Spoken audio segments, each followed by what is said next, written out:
जी बिस्मिल्लाहिर्रहमानिर्रहीम। Sound student करेंगे news candy science book for class 7। इसका चैप्टर कर रहे हैं सेक्स केमिकल बॉन्ड्स। टॉपिक है combining atoms and valency. Page number 67। Elements combine और bond during chemical reaction to fill up the outer shell of their atoms. अब हम बात करते हैं एलिमेंट्स की, जैसे हाइड्रोजन और ऑक्सीजन। ठीक है, अगर ये बॉन्ड बनाते हैं एक दूसरे के साथ मिलते हैं तो क्या होगा, वो केमिकल रिएक्शन टेक प्लेस हो रहा होगा। ठीक है, दोनों आपस में रिएक्ट कर रहे हैं और बॉन्डिंग कर रहे हैं, जुड़ रहे हैं और H2O की शक्ल में आ रहे हैं। ताकि ऐसा वो क्यों कर रहे हैं, ताकि उनका आउटर मोस्ट शेल जो है, आपको पता है एटम के ऊपर जो शेल लगे हुए होते हैं जिनके अंदर इलेक्ट्रॉन घूम रहे होते हैं, ठीक है, उसका जो सबसे बाहरी शेल होता है उसको हम आउटर मोस्ट शेल बुलाते हैं। ठीक है, वो ऐसा क्यों करते हैं, ताकि उनका आउटर मोस्ट शेल फुल हो जाए, फिलअप हो जाए, भर जाए, ताकि वो स्टेबल हो सके। And atom is more stable when its outer shell is completely full, क्योंकि एक एटम के लिए बहुत ज़रूरी है उसका आउटर मोस्ट शेल को भरे रखना। अगर वो भरा होगा, फुल होगा, तो वो नॉन रिएक्टिव रहेगा, अनरिएक्टिव रहेगा, रिएक्टिविटी की तरफ नहीं जाएगा, स्टेबल होकर रहेगा, नॉर्मल रहेगा, बिल्कुल काम रहेगा। व्हेन टू और more elements bond they form a compound.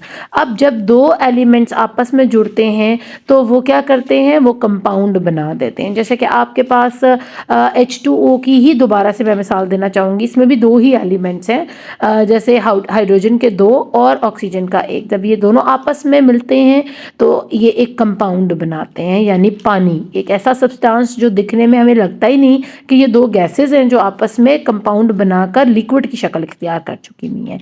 The molecule of the compound are all the same but they contain atoms of more than one element.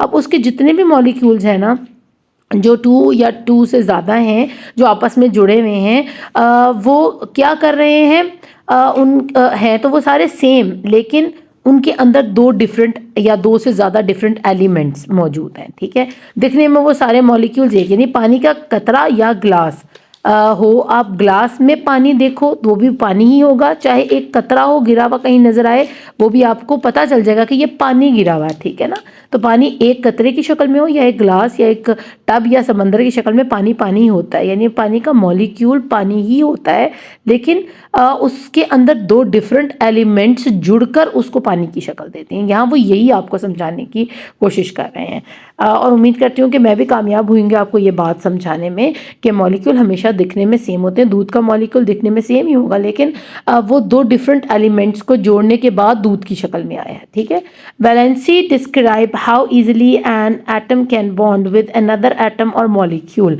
अब वैलेंसी क्या है, वैलेंसी आप किसी चीज़ के वेट को भी कह सकते हैं, इलेक्ट्रॉनिक वेट को भी बुला सकते हो, कि कोई किसी अपने इलेक्ट्रॉन को किसी को दे रहा है या गेन कर रहा है या शेयर कर रहा है, या ना दे रहा है ना ले रहा है, बल्कि उसके साथ जुड़ गया और उसको शेयरिंग कर रहा है। ठीक है, जैसे अब हमारे पास तौफीक की बात है, जैसे वैलेंसी को आप समझो कि तौफीक का वर्ड इसके लिए बिल्कुल मुझे एग्जैक्ट लगता है, एक्यूरेट लगता है, क्योंकि अगर मेरे पास पैसे हैं ना और मैं देख रही हूँ कोई गरीब आदमी है और उसको प्रेशर कुकर की ज़रूरत है, ठीक है, तो I will purchase it for him. ठीक है, मैं उसको ख़रीद कर दे दूँगी। मैंने क्या किया, मैंने उसको लूज़ कर दिया, अपने पैसों को लूज़ करके उसको एक प्रेशर कुकर लेकर दे दिया। ठीक है, अब मैं अगर देखूं कि मैं किसी से कोई प्रेशर कुकर बांट रहा है, ठीक है, 2 4 5 लोगों को बांट रहा है, तो मैं जाके कहूँ यार मैं भी ले लेती हूँ, दे तो फ्री रहा है तो कोई बात नहीं। तो मैंने क्या किया, मैंने जाकर गेन कर लिया उस बंदे से। ठीक है, अब मैं भी क्या कर रही हूँ, मेरी गेनिंग की, एक प्रेशर कुकर मैंने गेन किया या दो किए, ये मेरी तौफीक थी कि मैंने अपने अंदर क्या चीज़ कितनी मैं ले सकी, मेरी हिम्मत थी। ठीक है, और वो बंदे की तौफीक के कितने प्रेशर कुकर वो बांट सकता है, एक दे सकता है फ्री, किसी को 2 दे सकता है, 3 दे सकता है। ठीक है, अब बात आती है कि हमसाए आपस में ना वो ख़रीद सकते हैं, ना बेच सकते हैं, ना किसी को लेकर दे सकते हैं, तो वो क्या करेंगे, शेयर कर लेंगे। ठीक है, जैसे हम लोग भी एक दूसरे से शेयर कर लेते हैं बर्तन, कि जी थोड़ी देर के लिए प्रेशर कुकर चाहिए, अपना प्रेशर कुकर शेयर कर लें ताकि मैं अपना खाना पका सकूँ। ठीक है, तो इसी तरह हमारे एटम्स जो है ना, जब वो इस काबिल नहीं होते कि वो गेन करें या किसी को दे दें, लूज़ कर दें, तो वो शेयरिंग कर लेते हैं, वो आपस में मिल जाते हैं, जुड़ जाते हैं, और अगर किसी के पास 7 इलेक्ट्रॉन और किसी के पास 1 है तो वो अपने आप को 8 करके जुड़ने के बाद वो 8 हो जाएंगे, और वो इधर वाला 7 उसके साथ शेयर कर रहा होगा, इधर वाला 1 उसके साथ 1 शेयर करके 8 बना देगा टोटल। ये मैं आपको प्रीवियस वीडियोस में भी बड़े अच्छे से समझा चुकी हुई हूँ। तो आप इस चीज़ को जहन में रखिए कि वैलेंसी होती है ताकत, कैपेबिलिटी, सलाहियत कि कोई कितनी चीज़ दे सकता है। 1 दे सकता है इलेक्ट्रॉन, 2 दे सकता है, 1 ले सकता है या 2 ले सकता है, या 1 शेयर कर सकता है या 2 शेयर कर सकता है, ठीक है। Valency is based on the number of electrons that are lost, gained or shared by atom during a chemical reaction. तो chemical reaction के दौरान atoms ने जो भी number of electron 1 या 2 lost किए हैं, gain किए हैं या share किए हैं, इसी को हम valency बुलाते हैं, ठीक है। ये उनकी ताकत है या capacity है या अहलियत है या सलाहियत है। अब अगर मैग्नीशियम की बात करें, for example has a valency of 2 because it can lose 2 electron from its outer shell to become stable. अब chemical reaction के दौरान मैग्नीशियम क्या करता है, उसके अंदर इतनी उसके अंदर तौफीक अल्लाह ने दी हुई है कि वो अपने 2 इलेक्ट्रॉन अगर किसी को दे देता है ना, तो वो स्टेबल हो जाता है, खुद भी स्टेबल हो जाता है, और 2 इलेक्ट्रॉन देने की उसमें ताकत भी है, ठीक है ना। यानी उसको कोई फ़र्क नहीं पड़ता 2 इलेक्ट्रॉन लूज़ करने से। इसी तरह अगर हम फ्लोरीन की बात करें, उसके पास 7 इलेक्ट्रॉन्स हैं इन इट्स आउटर शेल, ठीक है। और ये सारी कहानी कहाँ चल रही है, सिर्फ आउटर शेल के अंदर ही ये पॉसिबिलिटी है कि वहाँ से एटम जंप करके किसी इलेक्ट्रॉन जंप करके किसी और एटम तक जा सके, ठीक है। However become stable bye gaining 1 electron. Fluorine क्या है, उसके पास 7 रखे हुए हैं और उसको अपने आउटर मोस्ट शेल को फुल करने के लिए सिर्फ 1 और चाहिए। आपको पता है ना कि आउटर मोस्ट शेल में 8 इलेक्ट्रॉन होंगे तो ही वो एटम स्टेबल होगा, ठीक है। ये ज़रूरी है, ऑक्टेट रूल बहुत ज़रूरी है। तो अब क्या है, फ्लोरीन ने क्या किया, उसके पास 7 रखे हुए हैं, तो वो अब ये इस तलाश में कि यार मुझे कहीं आसपास से कहीं 1 इलेक्ट्रॉन मिल जाए, और उसके अंदर कितनी ताकत है इलेक्ट्रॉन लेने की, सिर्फ 1 की वैलेंसी है, 1 इलेक्ट्रॉन गेन करने की वैलेंसी है। Elements in the same group of periodic table have the same valency of this is always related to the number of electron in their outer shell. अब अगर हम बात करते हैं फ्लोरीन को ले लेते हैं, ठीक है। Fluorine is halogen, is from halogen group, ठीक है, और यह है ग्रुप 7। अब इस ग्रुप 7 में जितने भी और एलिमेंट्स रखे हुए हैं ना, जो कि आपको पिक्चर में पीरियोडिक टेबल में नज़र आ रहे हैं, इसमें ब्रोमाइन है, इसमें आयोडीन है, इसके अंदर एसेटाइन है, इसके अंदर क्लोरीन है, तो इन सब की वैलेंसी जो है वो सेम है। यानी इनके पास आउटर मोस्ट शेल के अंदर 7 इलेक्ट्रॉन रखे हुए हैं और एक गेन करने की वैलेंसी, ये तौफीक या इनके पास एक इलेक्ट्रॉन बाहर से लेने की सलाहियत मौजूद है, ठीक है, ताकि वो अपने आप को स्टेबल बना सकें ड्यूरिंग अ केमिकल रिएक्शन।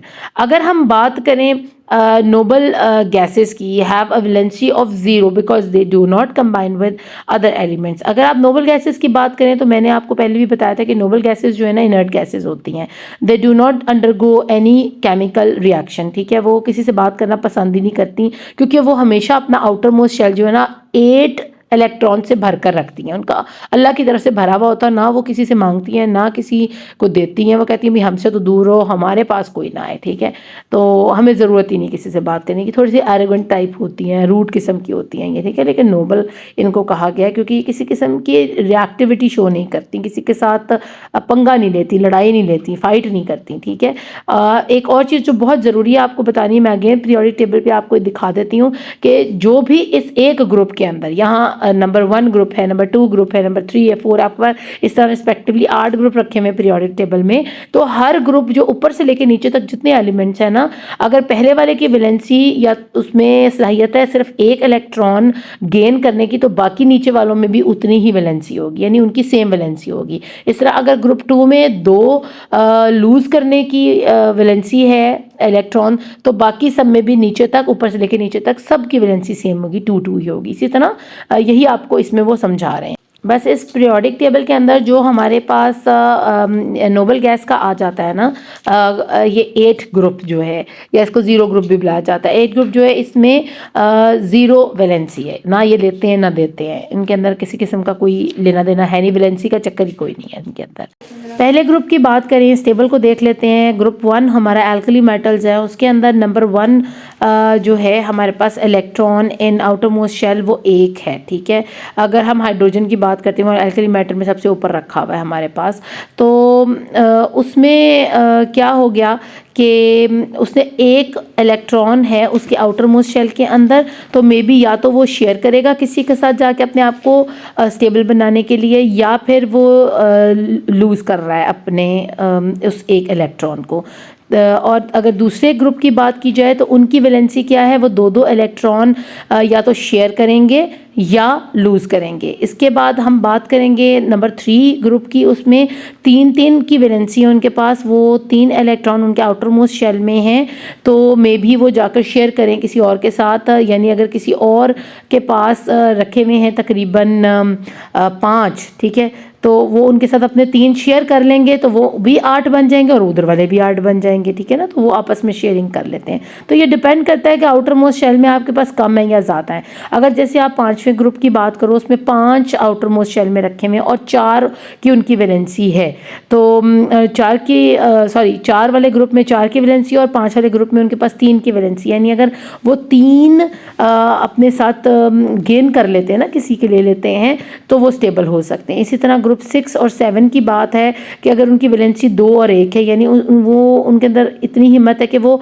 बाहर से 2 ले लेते हैं, ठीक है ना, क्योंकि आप वैलेंसी को या तो गेनिंग में रखो, शेयरिंग में रखो, या लूज़ करने में रखो। तो ये तीनों लफ्ज़ों में अगर आप इलेक्ट्रॉन लूज़ करते हो तो भी आपकी वैलेंसी है, वो आपकी पावर है, चाहे वो 1 की है या 2 इलेक्ट्रॉन लूज़ करने की। अगर आप गेन करते हो वो भी आपकी वैलेंसी कहलाएगी गेन करने की, चाहे 1 इलेक्ट्रॉन किसी से ले रहे हो चाहे 2 ले रहे हो। और शेयरिंग भी आपकी वैलेंसी, आपकी ताकत कहलाएगी अगर आप 1 इलेक्ट्रॉन या 2 इलेक्ट्रॉन शेयर कर रहे हो किसी और एटम के साथ।